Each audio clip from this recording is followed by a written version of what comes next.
नमस्कार. आपटे वाचन मंदिरच्या या चर्चासत्रामध्ये आपण सर्व उपस्थित आणि दरवर्षी या व्याख्यानमालेत वेगवेगळ्या विषयांवर वेगवेगळं एकमेकांच्या विचारांचा आदान प्रदान करण्याकरता उपस्थित असलेले सर्व ज्येष्ठ आणि माझे सहकारी बंधू भगिनींनो,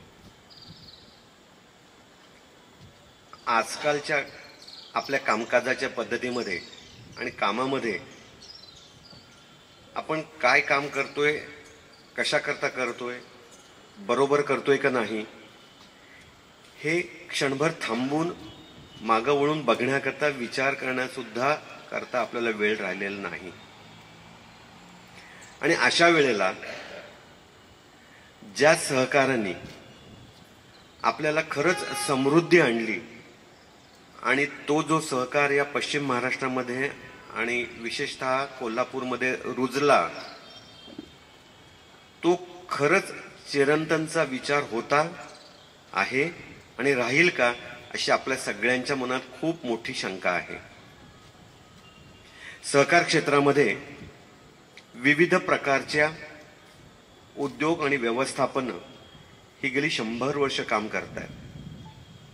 मला सांगायला खूप आनंद वाटतो आणि अभिमान आहे की कॉस्मॉस कोऑपरेटिव्ह बँक ही पुण्यामध्ये स्थापन झालेली भारतातली सगळ्यात जुनी आणि पहिली 118 वर्ष पूर्ण करणारी बँक आहे.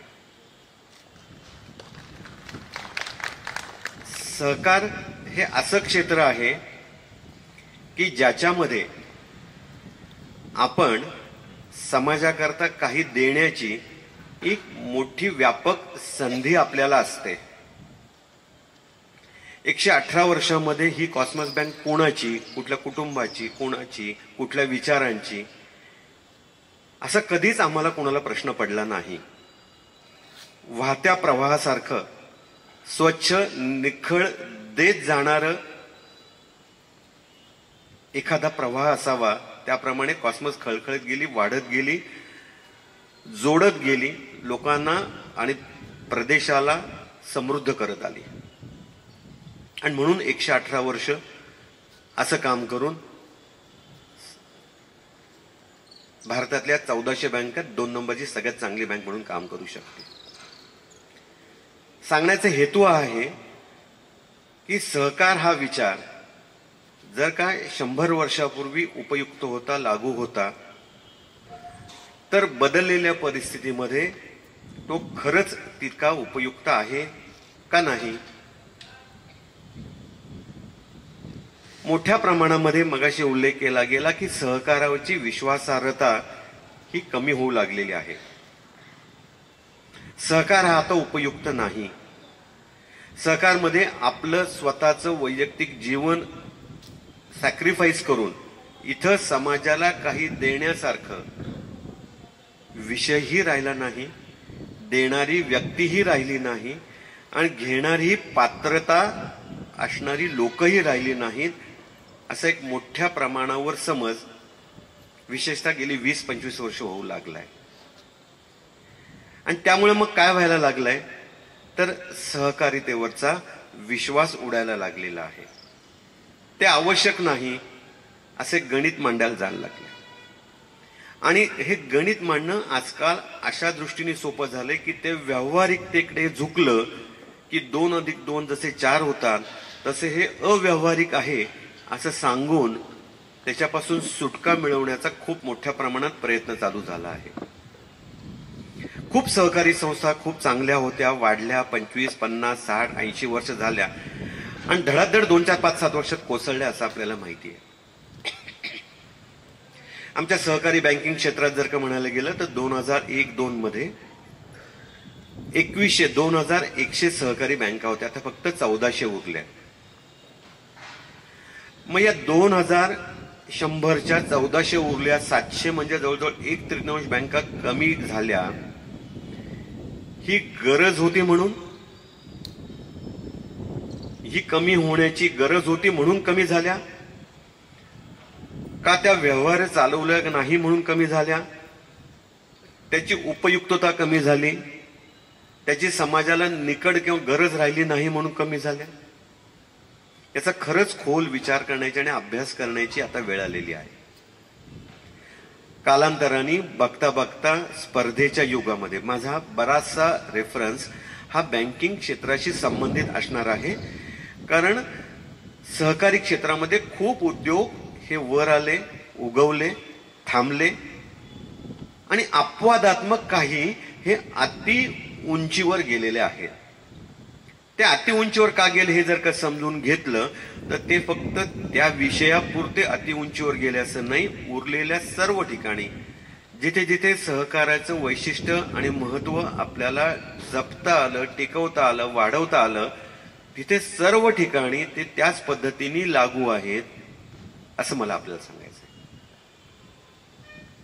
सहकारी क्षेत्रातल्या 1400 बँकाचा आपण असं म्हणतो आरबीआय आता फक्त 500 ठेवणार, 100 ठेवणार. मग उरलेल्या काय होणार? तर उरलेल्या लुप्त पावणार, उरलेल्या दिसनाशा होणार, उरलेल्या चुकीच्या कामानी, चुकीच्या रस्त्याने गेल्यामुळे या संपुष्टात येणार. पण याचा अर्थ सहकार क्षेत्र संपेल असं आहे का? तर 100 वर्षापेक्षा जास्त काम करणाऱ्या कमीत कमी 100 बँका आज भारतात आहेत हे मला आपल्याला इथे मुद्दाम आवर्जून सांगायचंय. आणि त्या ज्या आहेत त्या भारतातल्या सर्व प्रदेशातल्या आहेत. आश्चर्य वाटेल की जवळजवळ 25 ते 30 ह्या तामिळनाडू मधल्या सहकारी बँका 100 पेक्षा जास्त वर्ष पूर्ण करणाऱ्या आहेत. आपल्याला आर्थिक भागीदारी जर का करायची म्हणली म्हणजे दोन वेगळ्या घटकातल्या एका समाजातल्या दोन वेगळ्या व्यक्तींनी येऊन कुठलाही एक आर्थिक व्यवहार करायचा म्हणला तर त्याला एक मर्यादित काळ मर्यादेमध्ये ते लॅप्स होतं, ते संपतं, ते थांबतं, ते बुडतं, ते विस्कळीत होतं असा आपला एक समज आहे. बाकी उरलेले विषय हे एकत्र खूप काळापर्यंत पुढे जाऊ शकतात, पुढे नेता येतात. पण आर्थिक व्यवहार एका विचाराने पुढे जाणं, सर्वांच्या लाभाच्या दृष्टीने, समाजाच्या लाभाच्या दृष्टीने पुढे राहणं हे दुर्मिळ आहे. पण हे चाललंय. मी कुणामुळे चाललंय आणि कशामुळे चाललंय याचं खरं खोल संशोधन होण्याची आता आवश्यकता आहे. कारण काही गोष्टी इतक्या रुटीन होतात, आपण त्या करत जातो, पण त्याचं मूळ तत्व जर का आपण लक्षात घेतलं नाही, पुढच्या पिढीने सांगत गेलो नाही तर त्याचा विसर पडतो आणि मग ते तिथं थांबतं. साधारणपणे अशाच प्रकारे काही या सहकार्याला गेल्या 25 वर्षात ही दृष्टी लागलेली आहे.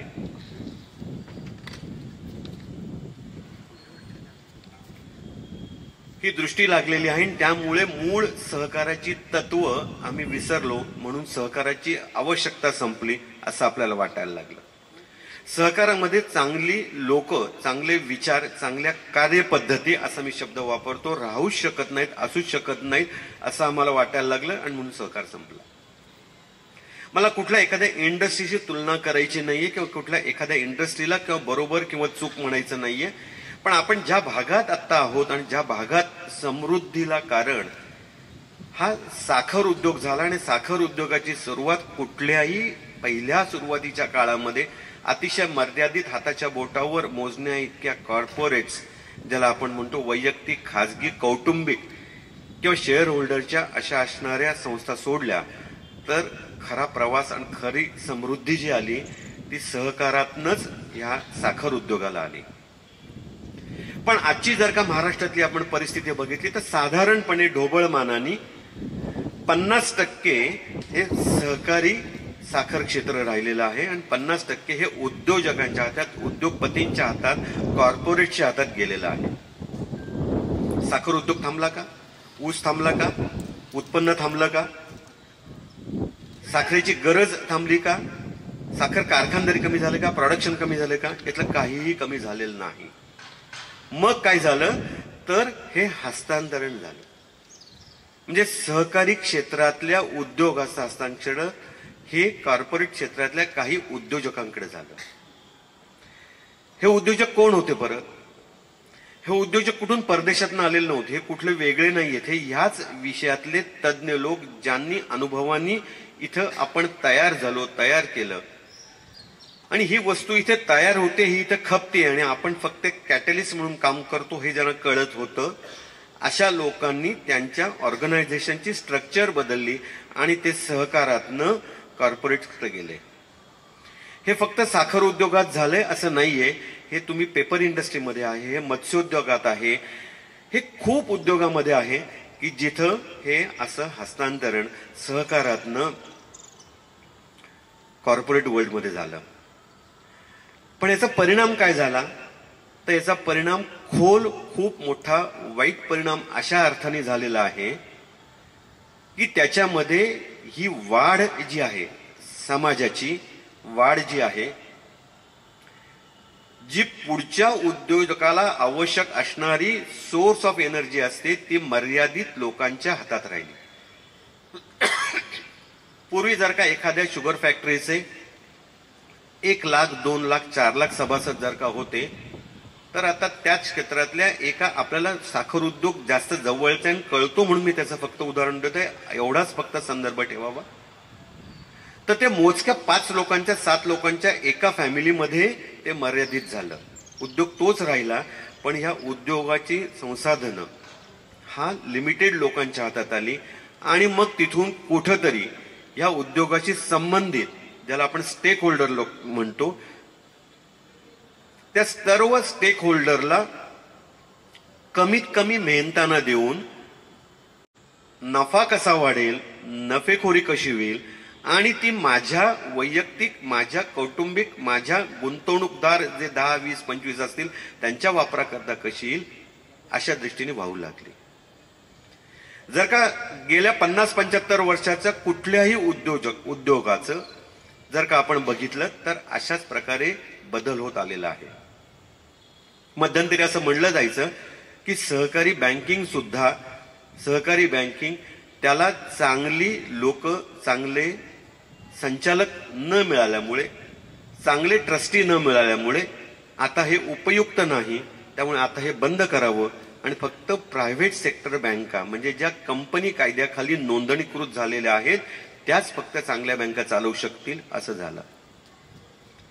ग्राहक तोच, व्यवसाय तोच, प्रॉडक्ट तोच, माणसं तीच. मग असा काय बदल झाला की ज्याच्याकरता सहकारावर फुली मारून आम्ही फक्त या कंपनी कायद्या अंतर्गत मूठभर लोकांच्या हातात हे सर्व उद्योग सोपवू लागलो. चुकलं इथे असं मला वाटतं आणि आमच्यातले काही ज्या वेळेला आम्ही चर्चा करतो आणि विचार करतो आणि ज्याच्याकरता एका आरोपाला आम्हाला सामोरं जायला लागतं की तुमच्याकडे जी शिस्त, जी ट्रस्टीशिप ही सहकारामध्ये अपेक्षित होती ती लोप पावत चालली, ती दिसेनाशी झाली आणि सहकार हा माझ्या समृद्धी करता आहे आणि समाजाच्या समृद्धी करता नाही, हा ज्या वेळेला फरक चालू झाला तेव्हा सहकारातली विश्वासार्हता संपली आणि सहकार हा व्यक्तिगत काही मूठभर लोकांच्या समृद्धीकरता वापरला गेला आणि तिथं पूर्ण विश्वास तुटून सहकार संपायच्या मार्गाला आला. 700 बँका कशा संपल्या? एखादा ब्रांच मॅनेजर, एखादा सीईओ हा चुकीचा निघाला म्हणून 700 बँका अडचणीत आल्या नाहीत. ट्रस्टीशिप ही जी एक रिस्पॉन्सिबिलिटी असते, ही रिस्पॉन्सिबिलिटी लोकांना या गतीच्या काळामध्ये, कमी काळामध्ये जास्त पैसा आणि मी कोणाचंच कौटुंबिक रचनेमध्ये सुद्धा द्यावंसं राहिलं नाही तर समाजाला देणं काय राहिले असं ज्या वेळेला वाटायला लागलं त्यावेळेला ही सगळी घडीच विस्कळीत झाली आणि त्याचा कॅस्केडिंग इफेक्ट हा सगळ्या उरलेल्या गोष्टींवर होत गेला. सहकार चांगला जर का चालायचा असेल तर त्याच्यामध्ये 2 भाग आहेत. एक भाग मध्ये सहकाराची बैठक, सहकाराचा विचार, उद्योग वाढण्याकरता, बँक वाढण्याकरता म्हणून जेवढं आवश्यक आहे तेवढं अर्थार्जन, म्हणजे तेवढे नफेखोरी आणि ती परत त्याच्यातच मुरवणं आणि जो तो सहकार उभं करायला संबंधित घटक आहे मग तो कुक्कुटपालन जर का सहकारी संस्था असेल तर जो कोंबडी पाळतो, जो ऊस लावतो, जो दूध घालतो, जो मासे मच्छीमारी करतो आणि जो बँकेमध्ये पैसे आणून ठेवतो, अशा संबंधित घटकांचे इंटरेस्ट जपण्याकरता एकत्रित येऊन कलेक्टिव्ह विजडम वापरायचं आणि ते त्यापुरतंच मर्यादित ठेवायचं. आणि हे आपण समाजापोटी केलेलं एक असं काम आहे की ज्याचा परिणाम, ज्याचा उपयोग त्या संस्थेच्या माध्यमातून हजारो आणि लाखो लोकांना होईल. ही भावना जिथे थांबली तिथं गडबड सुरू झाली. काही लोक असं म्हणतात की याला कारण हे रेग्युलेशन कमी करणं, म्हणजे नियंत्रकाच्या जबाबदाऱ्यात नियंत्रक कमी पडला. मग तो साखर नियंत्रक असो, तो बँकिंग रेग्युलेशन ऍक्ट मध्ये रिझर्व्ह बँक ऑफ इंडिया नियंत्रक असो, ते कमी पडले. पण मला इथं आवर्जून सांगायचंय की नियंत्रक सगळ्या गोष्टी कधीच नियंत्रण करू शकत नाही आणि कुठलाही समाज अशा मोजक्या नियंत्रणाच्या नियमावलीच्या याच्यावर चालत नाही, वाढत नाही आणि समृद्ध होत नाही. हा त्या समाजाची मानसिकता, समाजाची इतरांप्रती देण्याची वृत्ती याच्यातून तयार होतो. बँकिंग कसं सुरुवात झालं? म्युच्युअलिटी कन्सेप्टवर तयार झालं. म्हणजे आपण 10 लोकांनी 100 रुपये काढूया, ज्याला लागतायत तो 1000 वापरेल आणि ज्याला लागत नाहीये तो तिथे भरत राहील, जो घेईल तो कमवून परत ते परत फेडेल आणि असे आपण वाढत जाऊ.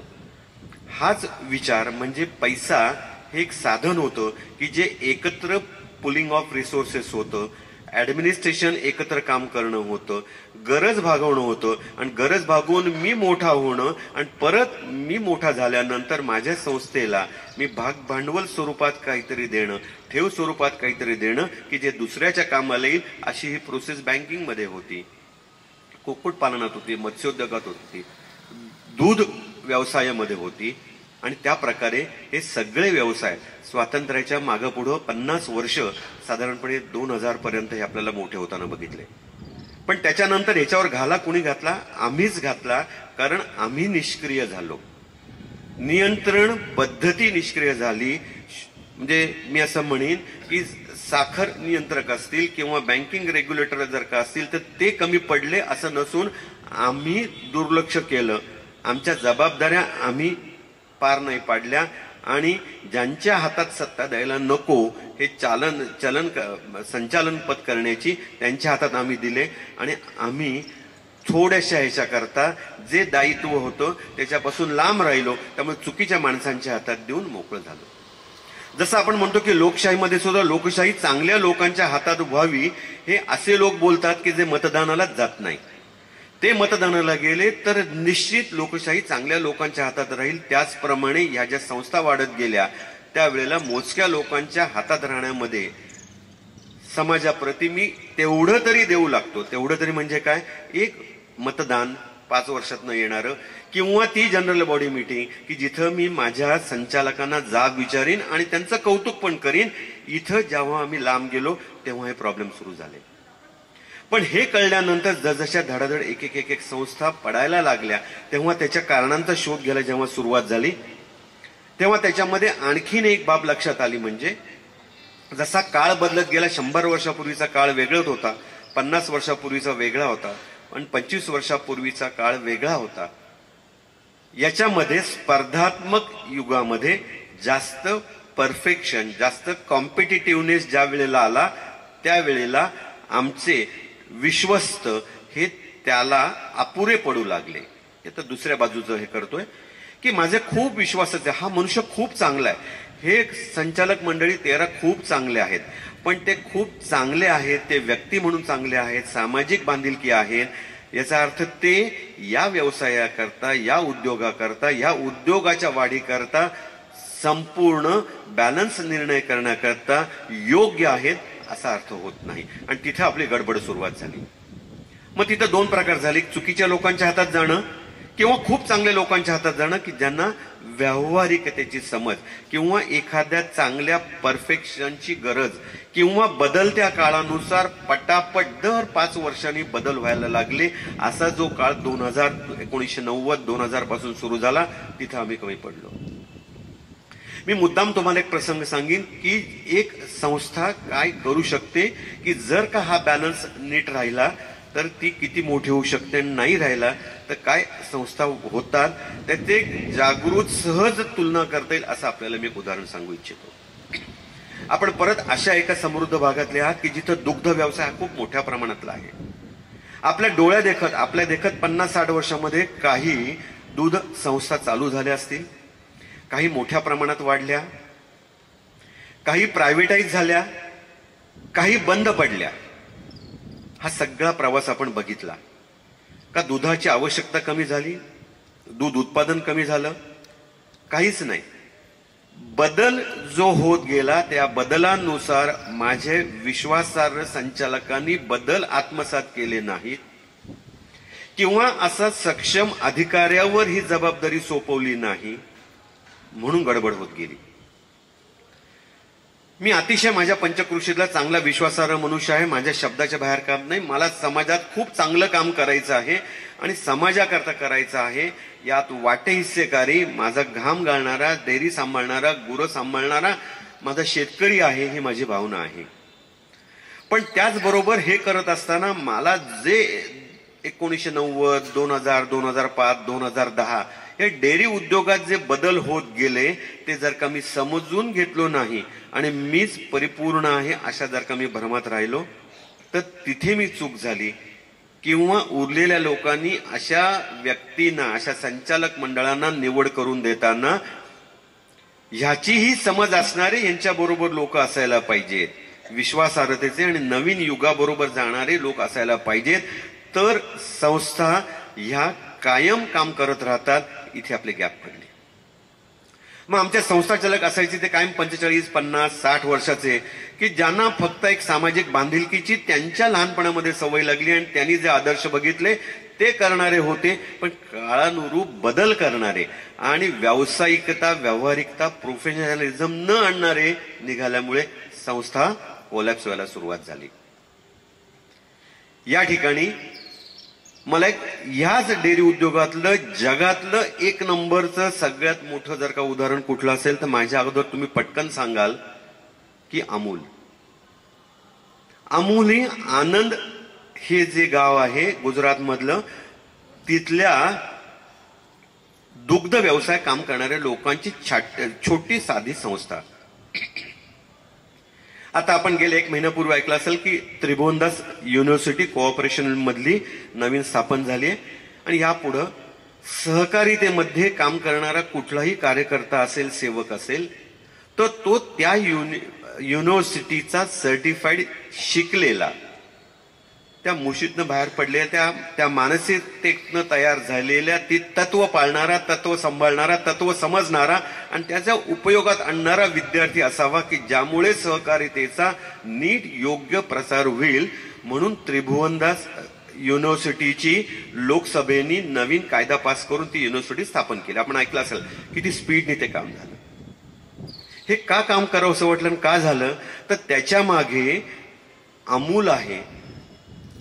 अमूल कोणी स्थापन केलं तर अमूलचे जे चेअरमन होते की ज्यांनी 40 पेक्षा जास्त वर्ष अमूल हे केले, ते त्रिभुवनजी पटेल जे होते, त्यांची ती संस्था चालवण्यातलं, उभं करण्यातलं दूरदृष्टी, परिपक्वता आणि त्याच्यामध्ये त्यांनी सांभाळलेला बॅलन्स हा महत्वाचा होता.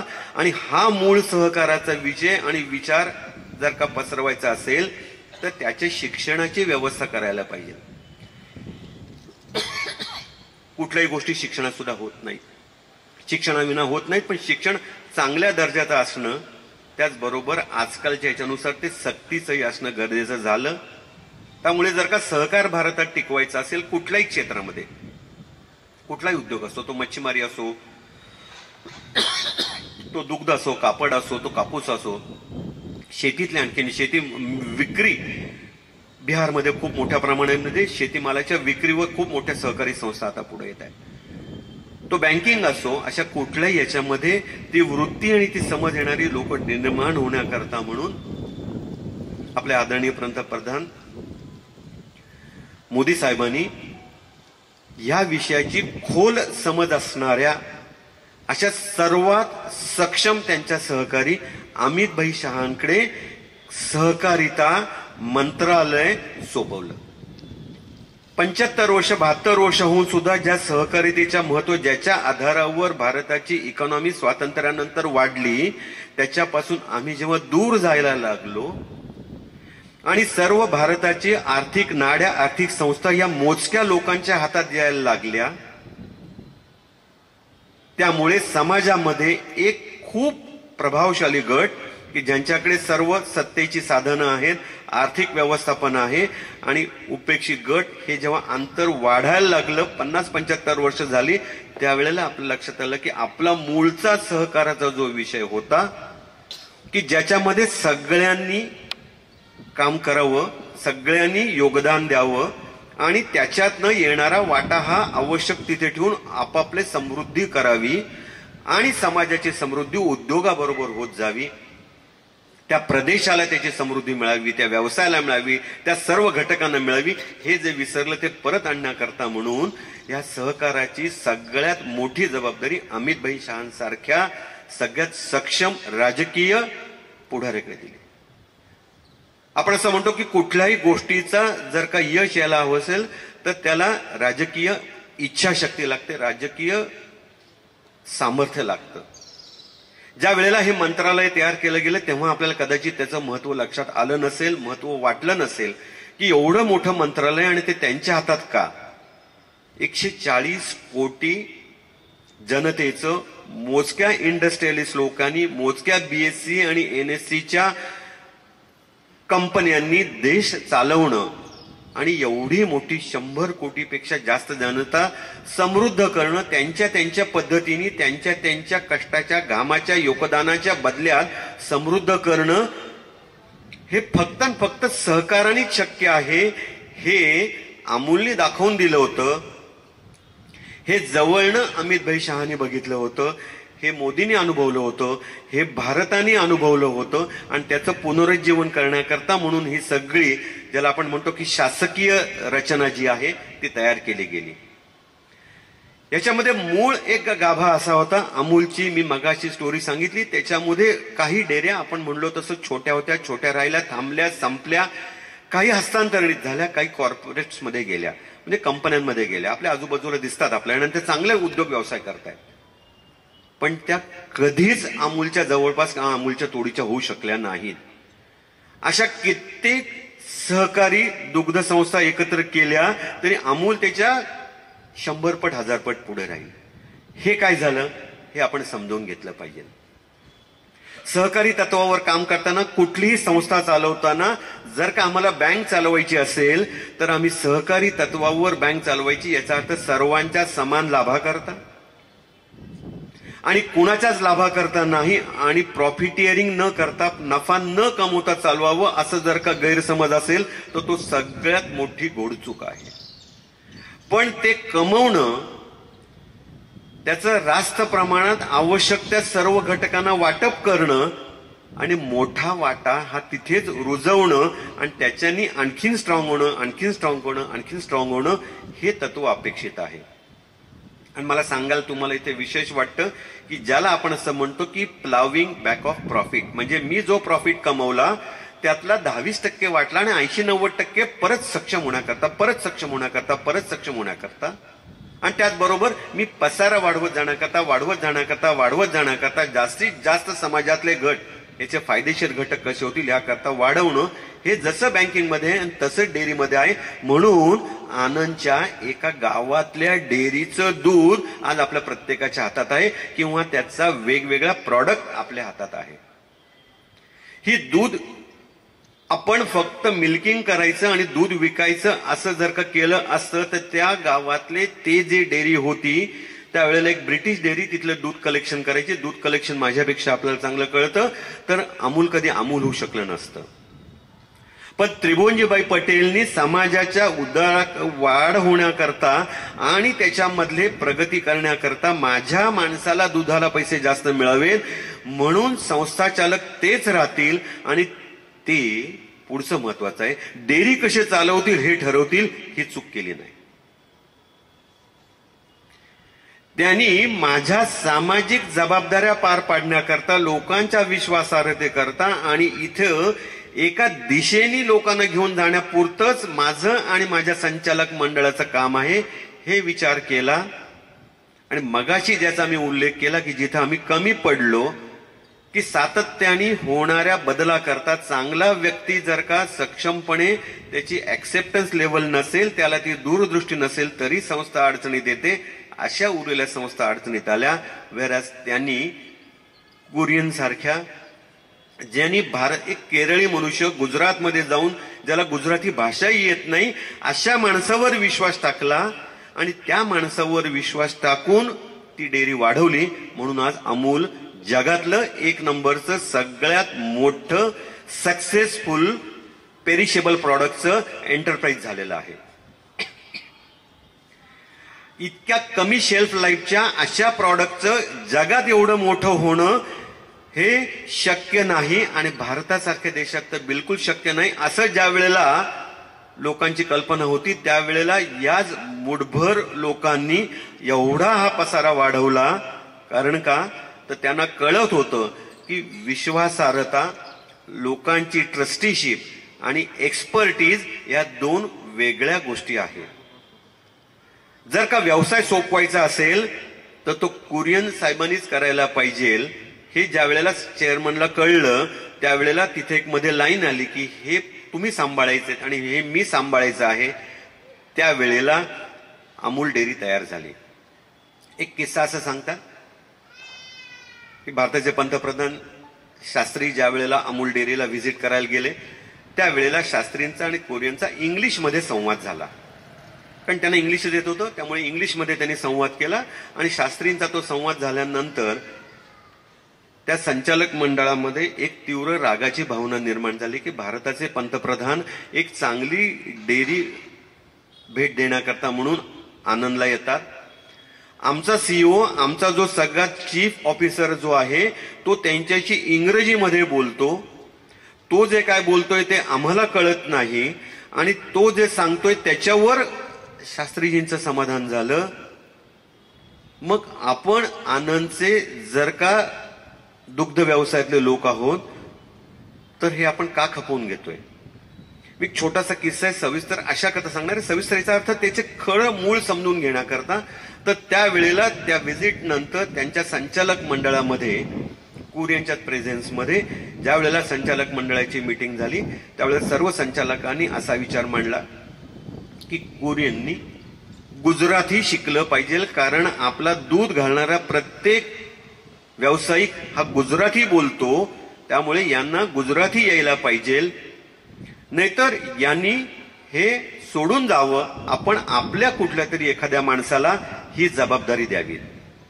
हा सगळा जेव्हा विषय झाला तेव्हा त्रिभुवनजी पटेल हे तिथे अध्यक्ष होते.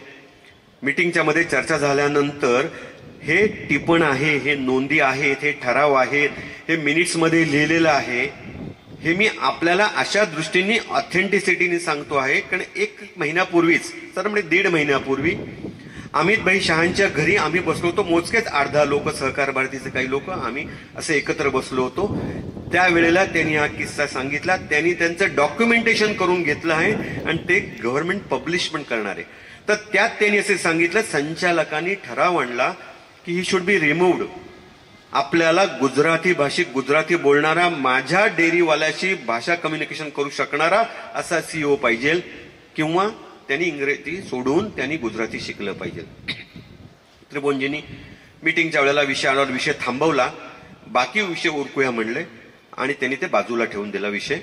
मीटिंग संपल्यानंतर कुरियनना त्यांनी बाजूला थांबायला सांगून त्यांच्या संचालकांना विचारलं, तुमच्यापैकी कुरियन कोण व्हायला तयार आहे? मी सगळी जबाबदारी तुमच्या सोडायला तयार आहे.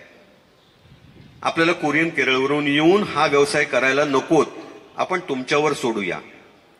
पण हे जर का नसेल तर आजच्या पुढं हा विषय कधीही होणार नाही.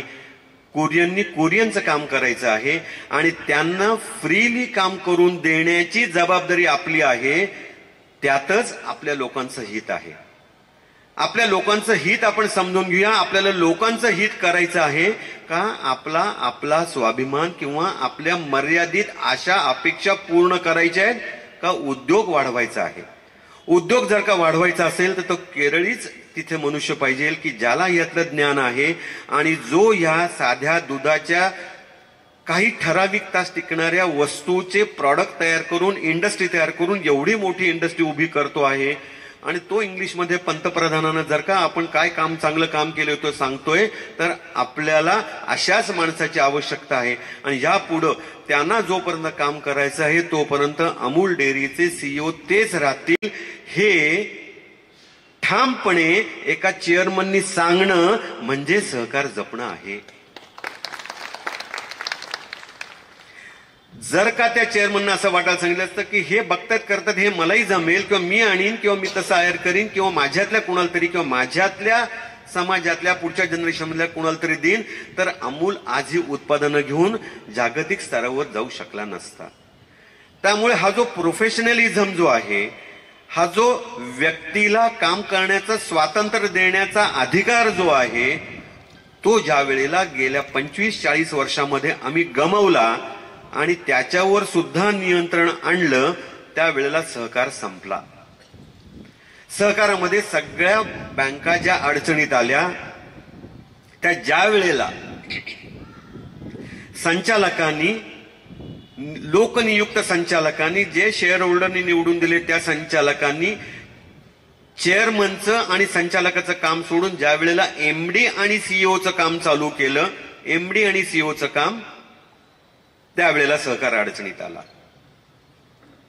ही एक बाजू झाली आणि त्याचबरोबर दुसरी अशी बाजू असते की माझ्या समाजातल्या सर्व घटकांचं हित जपण्याची जबाबदारी ट्रस्टी म्हणून माझ्यावर जर का असेल तर दुसरी तितकीच फार महत्वाची गोष्ट म्हणजे तो जो नेमलेला तज्ज्ञ असेल त्या विषयातले जी इंडस्ट्री असेल जो विषय असेल तो जो तज्ज्ञ असेल त्याच्या आहारी मी जाणार नाही आणि त्यांनी त्याचं काम करायचं आहे. त्यांनी त्याच्या कामाच्या मर्यादा उल्लंघन करून संस्था चालकाचा रोल करायचा नाही हेही तितकंच महत्वाचं आहे.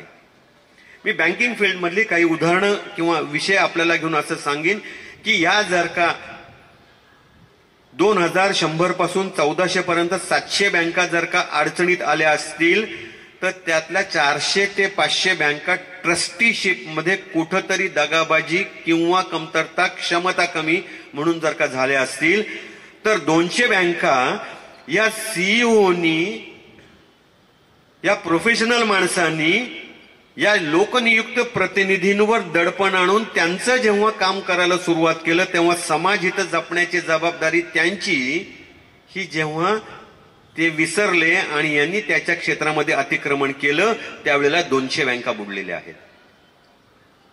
थोडंसं खुलाशाने सांगतो. कॉस्मसने आता गेल्या 2 वर्षापूर्वी मुंबईतल्या 2 नामवंत नाव सांगायला हरकत नाही कारण जाहीर आहे पब्लिक आहे आणि याच्यामध्ये आरबीआयच्या साईटवर सुद्धा आलेलं आहे. एक बँक अडचणीत आलेली होती मराठा सहकारी बँक म्हणून ती अडचणीत आलेली बँक घेतली. दुसरी आणखीन एक बँक अडचणीत आलेली होती तिचं लायसन कॅन्सल झालं काही उरलेल्या प्रोसेस कंप्लीट झाल्या नाही म्हणून ती एक बँक अडचणीत आलेली होती.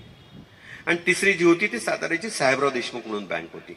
मला सांगण्यातला यातला मुद्दा असा आहे एक सीईओ एक मनुष्य या 3 बँकांमध्ये जसजसा गेला तसतशा त्या 3 बँका कोलॅप्स होत आला. हा योगायोग नाहीये. ज्या वेळेला एका सीईओनी एक बँक अडचणीत आणली आणि अशा सीईओ ती बँक डब्बा बुडवल्यानंतर दुसऱ्या बँकेत गेला तिथं आणली आणि तिसऱ्या बँकेत सुद्धा तिथंच गेला तिथं तो इतक्या चादाखिनी लोकनियुक्त प्रतिनिधी की ज्यांना समाजाच्या सार्वजनिक सर्व एलिमेंट्स सर्व स्टेक होल्डर्सचं हित जपण्याची जबाबदारी विश्वासाने सभासदांनी त्यांच्यावर टाकली आहे. त्यांच्यावर अतिक्रमण केलं आणि त्यांचा गळा दाबला आणि सक्तीने चुकीच्या गोष्टी करून घेतल्या तेव्हा या 1, 2, 3 बँका एका माणसाने अडचणीत आल्या. मुंबई सारख्या मेट्रोमध्ये एक मनुष्य आरबीआय तिथे असताना बँकिंग सेक्टरमध्ये काय होऊ शकतं तर इतक्या बँकांची इतक्या लोकांची इतकी डिपॉझिट जाऊ शकतात आणि सहकारितेवरचा विश्वास जाऊ शकतो. कारण का तर ही जी मधली लाईन आहे की बेस्ट ऍडमिनिस्ट्रेटरनी ज्याला सब्जेक्ट मॅटरचं खोल ज्ञान आहे त्यांनी ते करायचंय आणि ज्याला समाजाचं हित जपायचं आहे त्यांनी ते करायचंय.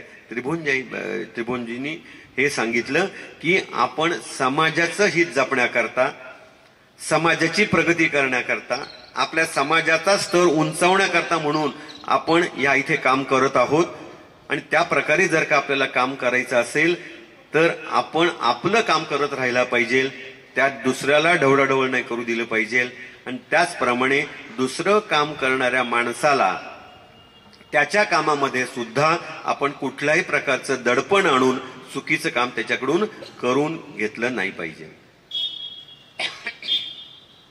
सहकाराचं हे मूळ जर का लक्षात घेतलं की कुठलंही, जसं आपण चाक म्हणतो, एक चाकी दुचाकी आपण जसं म्हणतो तसं, की दुचाकी ह्याच्यावरच जर का वाहन असेल, रथ असेल, तर तो जसा चालेल त्या प्रकारे ह्या दोन जर का बाजू सांभाळल्या, एक प्रोफेशनलिझम आणि एक protecting the interest of public at large, ह्या दोन वेगवेगळ्या गोष्टींचं समांतर संचालन जर का करत राहिलं तर सहकार कधीच अपुरा पडणार नाही, उपयुक्त नाहीये असं वाटणार नाही. भारत ज्या दिशेने प्रगती करतो आहे त्या दिशेने जगातली अशी मोठी इकॉनॉमी करताना आपल्याला आता कळू लागलंय. कारण का, सहकाराचं महत्व ज्या पद्धतीने केंद्र शासन हे आपल्यापर्यंत आणतं आहे त्याच्याशी मी हा संदर्भ जोडू इच्छितो अशा करता. कारण सहकारातून समृद्धीचे नवीन पर्याय, नवीन मार्ग, नवीन विचार जर का आपण बघायला गेलो तर मूळ तेच आहे की जो स्टेक होल्डर आहे त्याच्या माध्यमातनं, त्याच्या सहयोगातनं मिळवलेला कमवलेला पैसा हा काही त्याच्या हातात राहणं आणि काही व्यवसाय वृद्धी करता येणं. पण ह्याच बरोबर प्रोफेशनलिझम हा ऍब्सोल्यूट असणं आवश्यक आहे. हे जे आता आपण बघतोय ते आता भारत सरकार करतंय. एवढ्या मोठ्या 140 कोटी लोकसंख्येला जर का समृद्ध करायचं असेल तर मोजके कारखाने, मोजके उद्योग, मोजके उद्योगपती हे जर का मोठे झाले आणि इकॉनॉमी वाढली तर समाजामध्ये जे वेगवेगळे स्तर निर्माण होतील आणि त्याच्यामुळे जी अस्थिरता होईल, समाजाचा जो बॅलन्स बिघडेल, त्याकरता म्हणून याची आवश्यकता आहे. आणि मग त्याच्या पुढे सरकार एक जर का तुम्ही बघितलं गेल्या 3 वर्षामध्ये हे मंत्रालय झाल्यानंतर वेगवेगळे उपक्रम घेऊन यायला लागलेला आहे. भारताची जी आपली रचना आहे त्याच्यानुसार काही अधिकार हे राज्यांचे आहेत, काही केंद्राचे आहेत. त्यामुळे त्याच्यामध्ये गती येण्याकरता किंवा सुसूत्रता येण्याकरता थोड्या मर्यादा आहेत. पण तरी सुद्धा ही समृद्धी ही सहकारातनं शेवटच्या माणसापर्यंत पोहोचावी, सर्व संबंधितांपर्यंत पोहोचावी याकरता शासन आता प्रयत्न करत आहे. साधा आपल्याला असं वाटेल की गॅस सिलेंडरची एजन्सी, मेडिकलचं दुकान आणि पेट्रोल पंप हा सहकारी तत्वावर कशाला चालवायला पाहिजे. पण जर का तुम्ही एखाद्या पंचक्रोशीमध्ये जर का घेतलं तर पेट्रोल घेणारे लोक जर का तिथले आहेत तर त्या पेट्रोलच्या नफ्यातनं कमवलेले तिथे समृद्धी देऊन तिथला पैसा तिथेच राहायला हरकत काय आहे. त्याच्याकरता समाजातला एक की ज्याचा पॉलिटिकल इन्फ्लुएन्स किंवा रिसोर्सेस, त्याचे आर्थिक समृद्धी, कॉर्पोरेट्स हे त्याचे आहेत म्हणून एखाद्या कंपनीचा पेट्रोल पंप म्हणा किंवा एखाद्या कुटुंबाचा पेट्रोल पंप मिळण्याकरता तो सहकारी तिथला पेट्रोल पंप जर का आला तर त्याच्यामधला नफा हा तिथे राहील आणि हा त्या लोकांपर्यंत डिस्ट्रीब्यूट. सरकार असं सगळ्या लोकांचे पैसे गोळा करून 140 कोटी लोकांना वाटू शकत नाही. ज्या पद्धतीने आता काही प्रमाणात वाटायला लागतात त्या पद्धतीने कायमचं वाटू शकत नाही. त्यामुळे जगण्याचं साधनच मुळी हे 100 कोटी लोकांच्या जर का हातात जायला हवं असेल, हे 60 कोटी लोकांच्या हातात जायला हवं असेल तर त्याकरता एक राष्ट्रीय धोरण असायला पाहिजे आणि ते सहकारातनं समृद्धीचं असायला पाहिजे. आणि त्याकरता मग कठोर प्रशासन असणं अत्यंत गरजेचं आहे. आणि मग आपण आता बघता की साध्या पतपेढ्या ज्या आहेत, ज्या अडचणीत येत होत्या त्यांच्यावर सुद्धा अंकुश येण्याकरता गेल्या 2 वर्षामध्ये इतक्या मोठ्या प्रमाणात त्यांच्यावर बंधनं लागू केली आहेत आणि इतक्या मोठ्या प्रकारची त्यांना धाक दाखवण्याची गरज आहे की मल्टी स्टेट क्रेडिट कोऑपरेटिव्ह सोसायटीच्या गैरकारभारांना आळा घालण्याकरता तातडीने केंद्र शासनाने जेलमध्ये लोकांना पाठवण्यापर्यंत सुद्धा सुरुवात केली आहे. त्यावेळेला त्यांच्यामध्ये सक्तीचा सहकार तरी येईल किंवा अशी लोक वेचून त्यांना वेगवेगळ्या प्रकारच्या ट्रीटमेंट दिल्या जातील. पण परत मूळ विषय असा आहे की मोजके उद्योगपती जर का भारतात झाले, नुसतं Bombay stock exchange, national stock exchange आणि त्याच्यामध्ये शेअरची व्हॅल्यू आणि समजणारा आणि ती पत्रकारिता मध्ये अभ्यास करणारा, बॅलन्स शीट समजणारा मनुष्यच जर का पैसे गुंतवायला लागला आणि तो पैसे कमवायला लागला आणि त्यांच्या आधाराने उद्योगपती आणि उद्योग मोठे व्हायला लागले, तर सर्वसामान्य माझा दूध व्यावसायिक, माझा ऊस व्यावसायिक, माझा कापड व्यावसायिक, माझा आंबा व्यावसायिक, माझा भाजीपाला व्यावसायिक, की जे मोठ्या प्रमाणामध्ये बिहारमध्ये मुवमेंट चालू आहे, तो कसा मोठा होणार? आणि तो मोठा होण्याकरता म्हणून सहकार आणि संतुलित सहकाराची आवश्यकता आहे. या संतुलित सहकाराचं सगळं परत जे अडणारे येऊन की ज्याच्याकरता राष्ट्रीय स्तरावर आम्ही कायम वेगवेगळ्या प्रकारे डिबेट करत असतो आणि ज्याच्यामध्ये चर्चा आणि आम्ही असं म्हणत असतो, परत व्यक्तीच्या स्वभावावर हे अवलंबून राहतंय आणि ही सहकारातली एक सगळ्यात मोठी अडचण आहे. पण याच्याकरता म्हणून असे चुकीचे वाईट एलिमेंट सहकारामध्ये जे येत असतील आणि येतील त्यांच्यावर दाब ठेवण्याकरता, दबाव गट असण्याकरता, मग तो अडाणी मनुष्य जरी असेल तरी तो सुद्धा तिथे गैरकारभारावर दबाव आणू शकतो आणि अतिशय सुशिक्षित लोकांचं एखादी संस्था, आर्थिक संस्था जरी असेल तरी सुद्धा तो दबाव गट जर का सामाजिक भान ठेवून काम करायला जर का लागला तर सहकाराला परत चांगले दिवस आल्याशिवाय नक्की राहणार नाही. चांगले दिवस येतील आणि ती जर का समृद्धी आली तरच एवढी मोठी भारतीय जनता ही इतरांचं मार्केट न होता ही स्वतःच्या उपजीविकेचं स्वतः साधन करण्याचं माध्यम म्हणून सहकाराकडे बघू लागेल आणि त्याच्यामध्ये सगळ्यांना समृद्धी येईल. मी तुम्हाला एक बँकेचं आणखीन एक छोटंसं उदाहरण सांगतो की आपण मध्यंतरी एक 1.5-2 महिन्यापूर्वी वाचला असाल, 2-2.5 महिन्यापूर्वी वाचला असाल की मुंबईमध्ये एक न्यू इंडिया बँक म्हणून जी होती त्याच्यामध्ये त्याच्या अध्यक्षांनी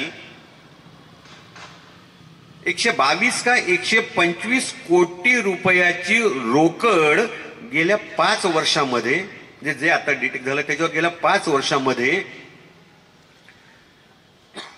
122 ते 125 कोटी रुपयाची रोकड ही लंपास केली, चोरली, म्हणून ती बँक अडचणीत आली.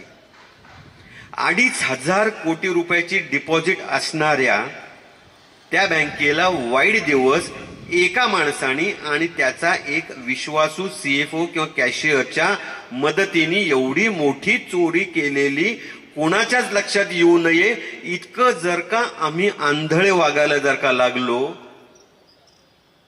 ते वाईट आहेत की नाही याच्यावर आपण बोलत नसून आम्ही बेजबाबदार जर का वागायला लागलो, आम्ही आंधळे वागायला लागलो, तर कुठलीच सहकारी संस्था कधीच उभी राहू शकणार नाही. त्यामुळे सगळ्यांचं हित साधण्याची जबाबदारी ही मोजक्यांची नसून, ही रेग्युलेटरची नसून, ही सर्वांची सार्वजनिक एकत्रित जबाबदारी आहे, हे आपण लक्षात घेतलं पाहिजे.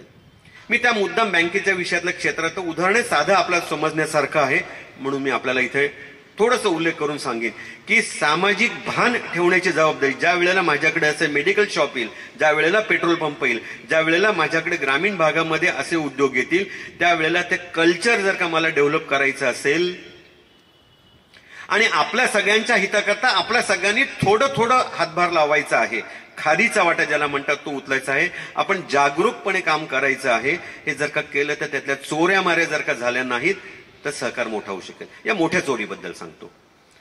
2,400 कोटीची बँक आणि 135 कोटी रुपये त्यांच्याकडे गेल्या वर्षीच्या 31 मार्चच्या बॅलन्स शीटला कॅश इन हँड दाखवलेली होती. सर्वसामान्य आपण जरी बँकेतले एक्सपर्ट नसाल तरी आपल्या लक्षात येतील 2,400 कोटी रुपयाच्या दररोजच्या दैनंदिन ठेवीच्या व्यवहाराकरता 135 कोटी रुपये एका खोलीमध्ये ठेवायला लागतील का? आणि मी स्वतः आता 1 महिन्यापूर्वी त्या बँकेमध्ये गेलो होतो, काही कामानिमित्त आरबीआयने जी काय आणखीन एक 4-5 बँकर लोकांना त्यांच्या परिस्थितीबद्दल कॉमेंट करायला सांगितली होती. तर त्या खोलीमध्ये जेमतेम 30-40 कोटी रुपये मावू शकतील अशामध्ये 135 कोटी रुपये बॅलन्स शीटला दाखवले. मग हे शेअर होल्डर जागरूक होते का? यांचे ऑडिटर्स जागे आणि शहाणे होते का? रिझर्व्ह बँक ऑफ इंडिया शहाणी आणि जागरूकपणे त्यांनी काम केलं का? त्यांनी त्यांची जबाबदारी पार पडली का? तर हायएस्ट मोस्ट विश्वासार्ह अशा रिझर्व्ह बँकेपासून ते छोट्या सभासदापर्यंत, ते बँकेत काम करणाऱ्या शिपायापासून ते ऑडिटर्स पर्यंत प्रत्येकाचा निष्काळजीपणा या मोठ्या चुकीला कारणीभूत आहे. 122 कोटी रुपये त्यांनी राईट ऑफ केल्यानंतर आत्ताचा 31 मार्च 2025चा अनऑडिटेड बॅलन्स शीट आहे, त्याच्यामध्ये ते 10 का 11 कोटी रुपये दाखवलेले आहेत. एक मनुष्य एवढी मोठी चोरी करतो, दिवसाढाळ्या करतो, बॅगांतून कॅश घेऊन जातो आणि आम्हाला कुणाला कळत नाही, असं जर का केलं तर सहकार कधीच चांगलं काम करू शकणार नाही. आणि मग इथे काय चुकलं तर इथे जे ऍडमिनिस्ट्रेटर जे होते, ज्यांना बँकिंग कळत होतं, त्यांना बँकिंग करण्याची जी फ्री हँड द्यायला हवा होता आणि फ्री ऍक्सेस आणि हे द्यायला हवं होतं, ते महाराष्ट्र पंजाब बँकेचं पण हेच झालं की जिथं 2 प्रकारची पुस्तकं ठेवली गेली, ऑडिटरला एक दाखवायची आणि व्यवहाराची वेगळी, आणि बँक अडचणीत आली, हजारो कोटी रुपये गेले. लोकसभेमध्ये कायदा पास करून दुसऱ्या बँकेला ती चालवायला द्यायला लागली आणि ज्यांची डिपॉझिट्स होती त्या कोणाला त्याच्यातनं काहीच परत मिळालं नाही.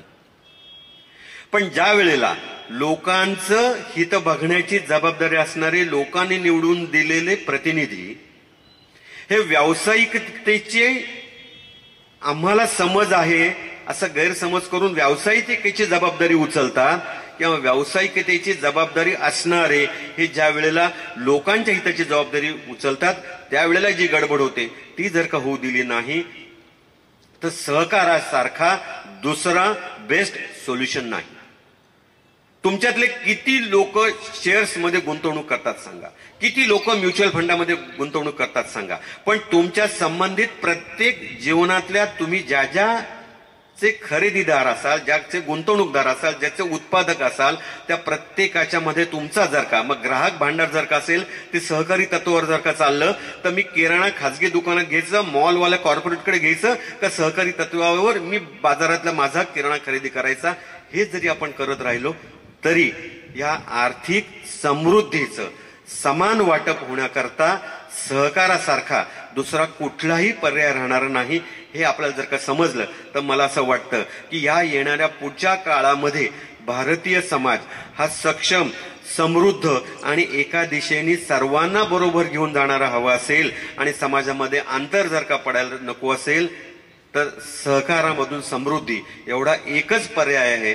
आणि त्याच्याकरता आपल्या दैनंदिन जीवनात आपलं सर्व हित जपून सुद्धा जाता जाता सामाजिक बांधिलकी लक्षात ठेवून समाजाकरता थोडं काहीतरी देणं ही जबाबदारी जर का आपण लक्षात ठेवली आणि आपण ती पार पाडली तर मला असं वाटतं येणाऱ्या पुढच्या काळामध्ये ढासळलेल्या भारतीय समाज संस्कृतीचं परत एकदा उभं राहण्याकरता आपला हातभार लागेल अशी मला आशा आहे, अपेक्षा आहे.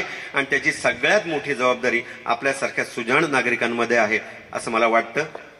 आजच्या दिवशी एवढंच आपल्याशी बोलून मी थांबतो. खूप बोलावंसं वाटतंय, खूप उदाहरणं सांगावीशी वाटतात. आपण जागरूक असायला पाहिजे आणि सहकार जागवायला पाहिजे एवढीच अपेक्षा आपल्याकडे व्यक्त करतो आणि थांबतो. धन्यवाद.